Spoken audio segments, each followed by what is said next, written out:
First thing you have to know about Carpe's SAS plus SAS Pussy is that SAS stands for Scandinavian Airlines, which is one of the major national airlines in Norway. SAS Plus is their upgraded class. The best way to probably explain this song is that we're all familiar with the concept of survivor guilt. In a nutshell, SAS plus SAS Pussy is about realizing that you've achieved the immigrant's dream, which is success in your new country, but having these lingering feelings of guilt or sadness or frustration when you see other immigrants, the majority of whom are often treated as second-class citizens by most white nations. In SAS plus SAS Pussy, the singer begins by saying that they've selected the window seat. We know from the title that they've selected an upgraded class in the airline. And they say that they're watching as a group of non-white people walk through the plane and that they can't even look at them. They look out of the window.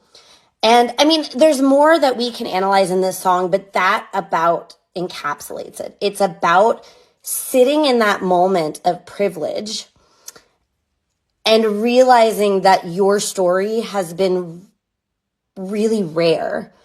And for Karpe particularly, they've made such a difference in how immigrants are perceived in Norway, how Norway perceives itself racially and demographically. But at the same time, it is still very racist in Norway in many cases. Norway markets itself as this really progressive land. But even though Karpe has done so much, there's the reality that there's so much work still to do. And when in SAS plus SAS Pussy, they have this repeat, goodie bags, goodie bags, goodie bags, goodie bags, goodie bags, which is in English, actually. This represents that feeling of when you fly in an upgraded class, you get fancy things like cookies or a bottle of water in a goodie bag. The repetition of that represents this sort of recurring chorus of guilt. When we feel guilt, sometimes we have this negative self-talk that bubbles up and up and up. And it represents that sort of negative self-talk bubbling up about essentially, have you sold out? Have you sold out for a goodie bag? I don't think Karpe has. I think Karpe has done so much more than most people could ever hope to do in a lifetime.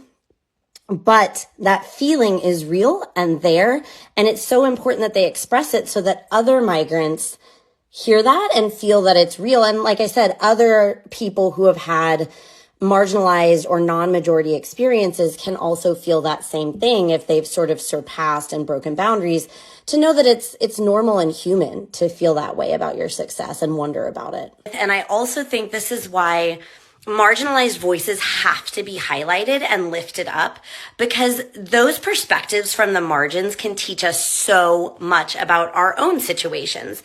For example, I was homeless during college, during university, and I came from an abused childhood, all these sort of bad things. And I sort of embody the myth of the successful, sad little orphan kid who's made it, right? I'm a professor, I'm an author, I live a stable life.